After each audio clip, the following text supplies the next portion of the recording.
स्वामी समर्थ. ओम नमः शिवाय. श्री शिवलीलामृत अध्याय 4. शिवभक्त विमर्शन राजाची व चंद्रसेन राजाची कथा. श्री गणेशाय नमः. भगवान कर्पूर गौर सदाशिवाचे गुण अगम्य आहेत. त्याचा आदी मध्य अंत कुणालाही कळत नाही. करता करविता सर्व काही तोच आहे. तो कोठे आणि केव्हा प्रकट होईल हे ब्रह्मादिकांनाही कळत नाही.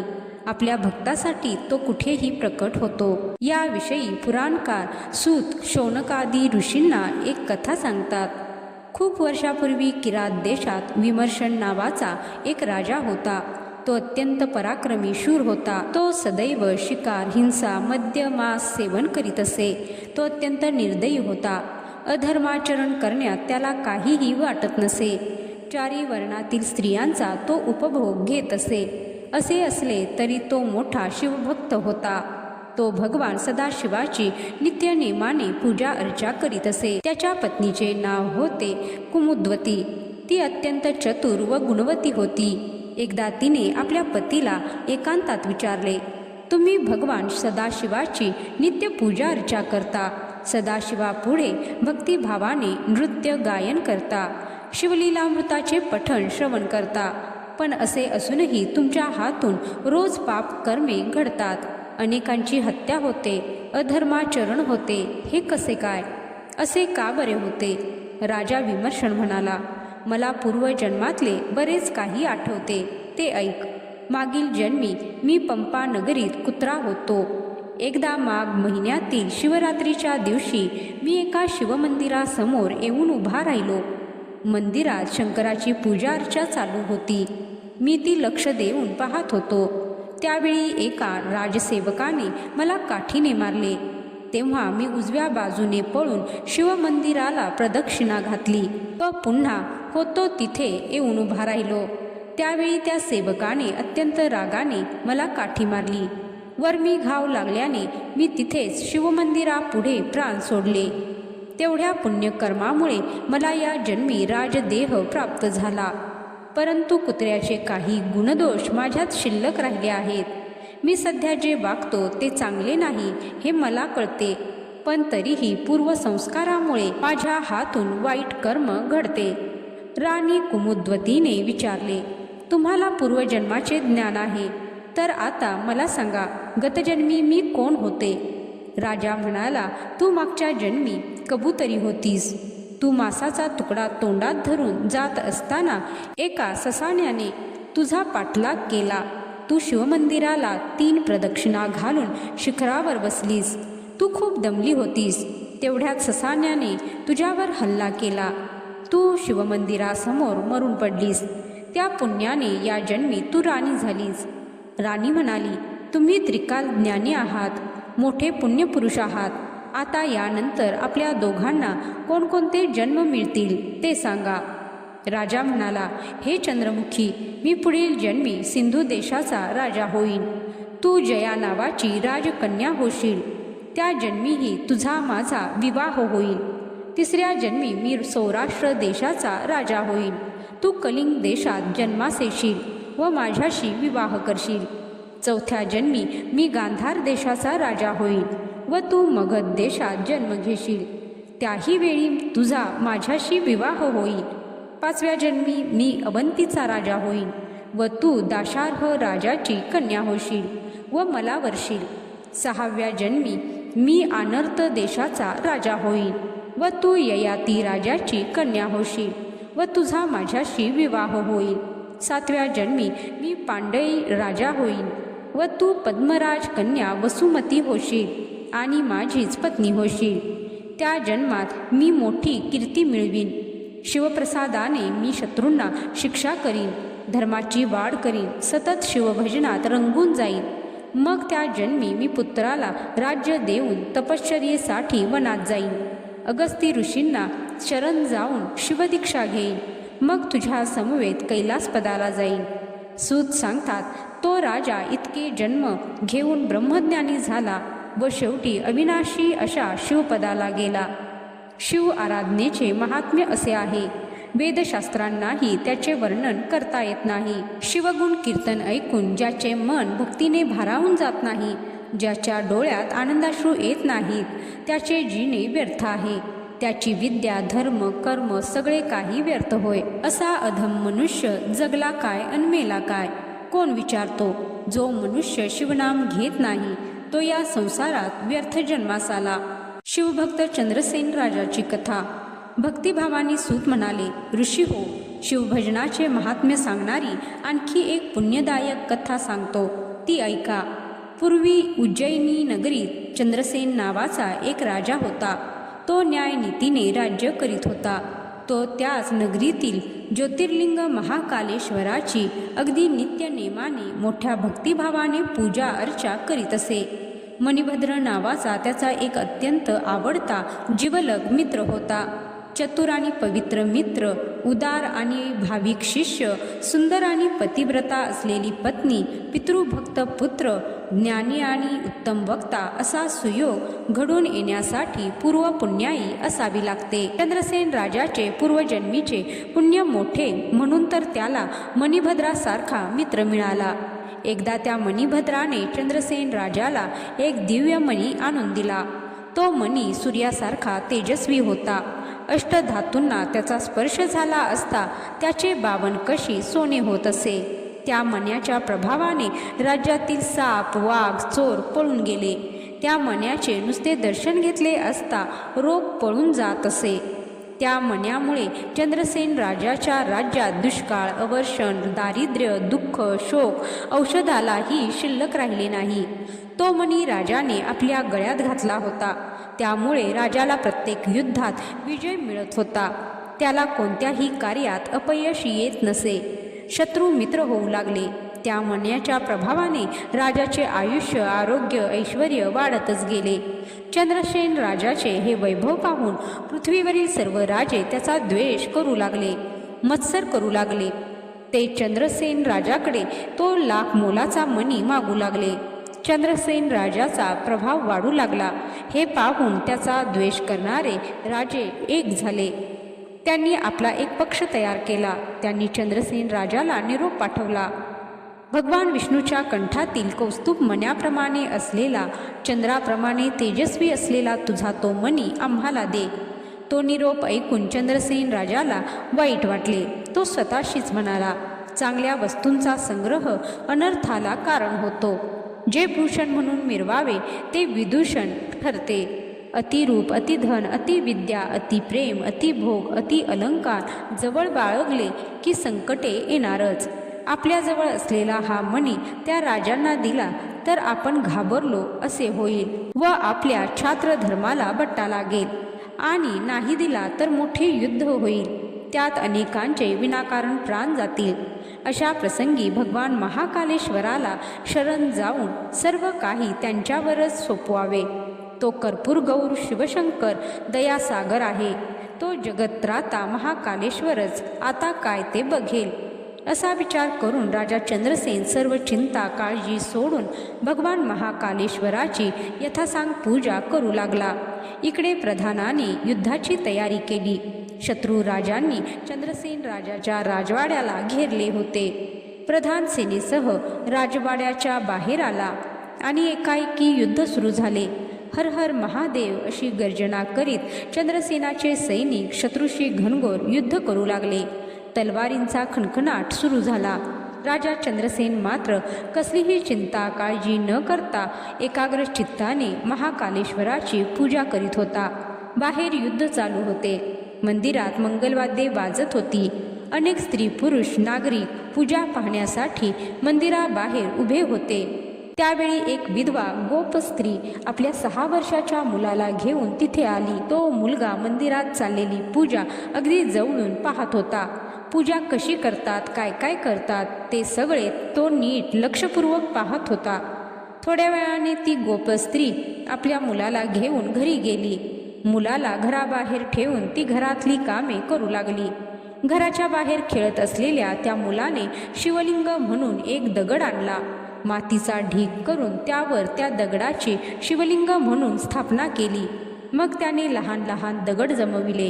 तेच त्याचे पूजा साहित्य. मंदिरात राजा पूजा कशी करीत होता ते त्याने नीट लक्षात ठेवले होते. मग तो आसन घालून बसला. गंध, अक्षता, धूप, दीप, नैवेद्य यातले त्याच्याजवळ काहीच नव्हते. त्याला पूजेचे मंत्र, स्तोत्र इत्यादी काहीही माहीत नव्हते. त्याने लहान लहान दगड शंकराला वाहिले. शेजारीच गवतात उगवलेली रानटी फुले आणून त्याने शंकराला अर्पण केली. धूप, दीप, नैवेद्य सगळं काही दगडांचेच. त्याने भगवान शंकरांची अगदी मनोभावे पूजा केली व नंतर तो डोळे मिटून शंकराचे ध्यान करू लागला. साम सदाशिव हर हर असा जप करू लागला. इकडे त्या मुलाच्या आईने स्वयंपाक केला व मुलाला जेवायला हाक मारली, पण ती त्या मुलाला ऐकूच आली नाही. तो शिवध्यानात गढून गेला होता. 2-3दा हाक मारूनही मुलगा आला नाही, म्हणून ती रागारागाने बाहेर आली. बघते तो काय, तो तिचा मुलगा मातीच्या ढिगाऱ्यापुढे ध्यान लावून बसलेला. तिने रागारागाने ती मांडलेली पूजा मोडून टाकली.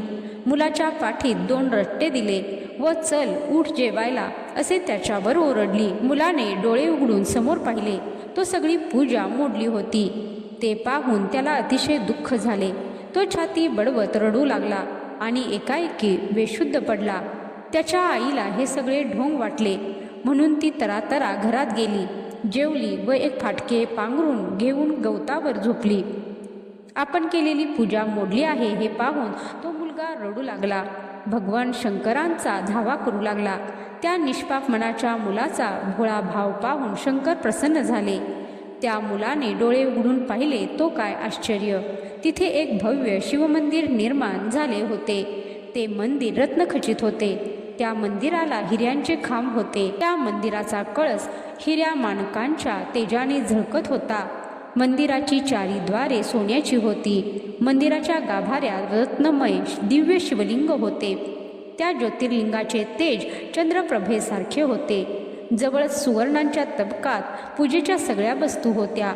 तो सगळा चमत्कार पाहून तो मुलगा आनंदाने नाचू लागला. त्याने भगवान शंकरांची यथाविधी पूजा केली. शिवनामाचा जयघोष करीत तो नाचू लागला. प्रसन्न झालेले शंकर त्याला म्हणाले, बाळा, तुझ्या साध्या भोळ्या भक्तीने मी तुझ्यावर प्रसन्न झालो आहे.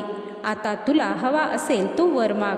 तो मुलगा हात जोडून म्हणाला, भगवंता, माझ्या आईने तुझी पूजा मोडली, याबद्दल तिला क्षमा कर. भगवान शंकर तथास्तु म्हणाले. मग तो मुलगा धावत आपल्या झोपडीकडे गेला. पण तेथे त्याचे मोडके तोडके घर होतेच कुठे. तेथे राजवाड्यासारखे भव्य घर निर्माण झाले होते. तेथे एका रत्नजडित मंडकावर त्याची आई झोपलेली होती. तिचे मूळचे रूप जाऊन ती आता एखाद्या देवांगनेप्रमाणे सुंदर दिसत होती. तिच्या शरीरावर सुवर्णांचे रत्नांचे अलंकार झळकत होते. त्याने आईला उठवले. तिने डोळे उघडून अवतीभोवती पाहिले आणि तिला आश्चर्याचा धक्का बसला. क्षणभर तिचा कशावर विश्वासच बसला नाही. तिचा हात पकडून मुलगा म्हणाला, आई, चल लवकर शिवदर्शन घे. ती मुलाबरोबर शिवमंदिरात आली. तेथे भगवान शंकरांचे दर्शन घेऊन ती म्हणाली, दयाघना भगवान सदाशिवा, आज मी धन्य धन्य झाले. तुझा भक्त असलेला माझा बाळ खरोखर धन्य आहे. हे मोठे नवल घडल्याची बातमी राजाला सांगण्यासाठी ती धावत राजवाड्याकडे गेली. चंद्रसेन राजाला हे समजताच तो धावत आला व त्याने त्या मुलाचे पाय धरले. भगवान शंकरांची ती अद्भुत करणी पाहून राजा आश्चर्याने आनंदाने वेडा झाला. ही बातमी नगरात वाऱ्यासारखी पसरली. मग काय, लोकांच्या झुंडीच्या झुंडी त्या शिवभक्त बाळकाच्या दर्शनासाठी धावत आल्या. गोपाळाला भगवान शंकर प्रसन्न झाले. ही बातमी ऐकून गावागावातून लोक गोप बाळ्याच्या दर्शनासाठी अवंती नगरात आले. नगराच्या बाहेर युद्ध करणाऱ्या शत्रूंना ही अद्भुत घटना समजली. त्यांनी हातातली शस्त्रे खाली ठेवली. त्यांनी चंद्रसेन राजाला निरोप पाठविला.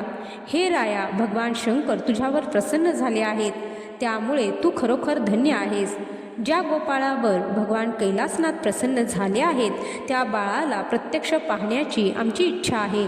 आजपासून आपले वैर संपले. तुला भेटण्यासाठी आम्ही येत आहोत. हा निरोप ऐकताच आनंदित झालेला चंद्रसेन राजा राजवाड्याबाहेर येऊन सर्व राजांना भेटला. त्यांना त्याने मोठ्या प्रेमाने मिरवीत आणले. अवंती नगरीचे ऐश्वर्य पाहून सर्वजण आश्चर्यचकित झाले. अयोध्या, मथुरा इत्यादी समोरील अवंती म्हणजेच उज्जैनी नगरी सर्वश्रेष्ठ आहे हे सर्वांना जाणवले. सर्वांनी महाकालेश्वरापुढे लोटांगण घातले. त्या गोप बाळाला सर्वांनी वंदन केले. अहो, भगवान शंकर प्रसन्न झाले असता अशक्य असे काय आहे. गवताची झोपडी सुवर्ण मंदिर होते. शत्रू असलेले मित्र होतात. घरातील दासी वृद्धिसिद्धी होऊन हवे असेल ते देऊन सर्व इच्छा पूर्ण करतात. अंगणातील साधी झाडे कल्पवृक्ष होऊन कल्पिलेले फळ देतात. मुका मनुष्य पंडित होतो. पांगळा वाऱ्यापुढे धावू शकतो. अंध मनुष्य रत्नपारखी होतो. मूर्ख मनुष्य उत्तम वक्ता होतो. गरिबी दरिद्री माणसाच्या घरी भाग्यलक्ष्मी आपणहून येते. कोणताही प्रयत्न न करता चिंतामणी रत्न हाती येते. त्रैलोक्यात कीर्ती पसरते. राजे लोक वंदन करावयास येतात. जेथे जेथे म्हणावे तेथे तेथे संपत्ती मिळते. फार मोठा अभ्यास न करता वेदांचे सार लक्षात येते. सगळ्या कला हाती येतात. शिवमहात्म्य असे आहे, एकदा का भगवान शंकर प्रसन्न झाले की मग कशात काही कमी नाही, काहीच अशक्य नाही. त्यावेळी महाकालेश्वर मंदिरात मोठी यात्रा भरली होती. सर्वजण चंद्रसेन राजाची व त्या गोपबाळाची स्तुती करत होते. त्यावेळी आणीबाणी एक नवल घडले. रामभक्त वायुसूत हनुमान तेथे प्रगट झाला. सर्वांनी मोठ्या आदराने हनुमानाला नमस्कार केला. हनुमानाने त्या गोपबाळाला छातीशी धरले. त्याच्या मस्तकावर हात ठेवला व त्याला शिवपंचाक्षरी मंत्र ओम नमः शिवाय सांगितला. शिवध्यान कसे करावे, सोमवार प्रदोष व्रताचे आचरण कसे करावे हेही हनुमानाने त्याला सांगितले. हनुमानाने त्या गोपबाळाच्या मस्तकावर हात ठेवताच त्याला 14 विद्या 64 कला प्राप्त झाल्या. हनुमानाने त्या मुलाचे नाव श्रीकर असे ठेवले. त्यावेळी सगळीकडे जय जयकार सुरू झाला. आकाशातून देवांनी पुष्पवृष्टी केली. त्यावेळी हनुमान श्रीकरास म्हणाला, तुझ्या 8व्या पिढीत नंद राजा गोकुळात जन्मास येईल आणि त्याचा पुत्र म्हणून भगवान विष्णू श्रीकृष्ण नावाने अवतार घेईल.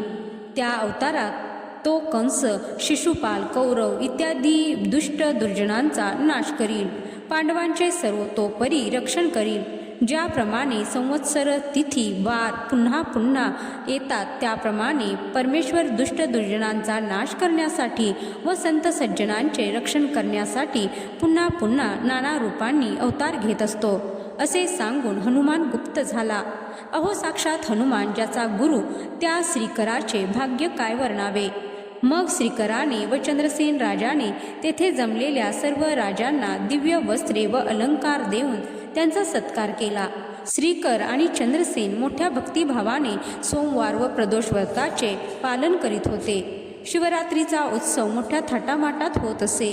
दारी आलेल्या सर्व याचकांना हवे असेल ते देऊन तृप्त करीत असे. ते नित्यनियमाने शिवलीलामृताचे श्रवण पठण करीत असत. शेवटी ते सर्वजण शिवपदाला गेले. या अध्यायाचे श्रवण पठण चिंतन केले असता संतती संपत्ती आयुष्य आरोग्य यांची वाढ होते. भगवान सदाशिवांची जे मनोभावे पूजार्चा करतात त्यांना कोणत्याही संकटाची आपत्तीची भीती असत नाही. हा शिवलीलामृत ग्रंथ म्हणजे सूर्य आहे. त्याच्या दर्शनाने सज्जनांची हृदय कमळे उमलतात फुलतात. जीव शिव हे 2 चक्रवाक पक्षी एकरूप होतात. जे कोणी शिवनिंदा करतात त्यांना महानरकात जावे लागते. जे विष्णूंची निंदा करतात त्यांना शंकराच्या आज्ञेने कुंभीपाक नरकात टाकले जाते. हरिहरांची निंदा करणाऱ्यांना यम अनंत यातना देतो. स्कंद पुराणाच्या ब्रह्मोत्तर खंडातील श्री शिवलीलामृताचा 4था अध्याय समाप्त. श्री सांब सदाशिवार्पणमस्तु. शुभम भवतु. ओम नमः शिवाय. हर हर महादेव.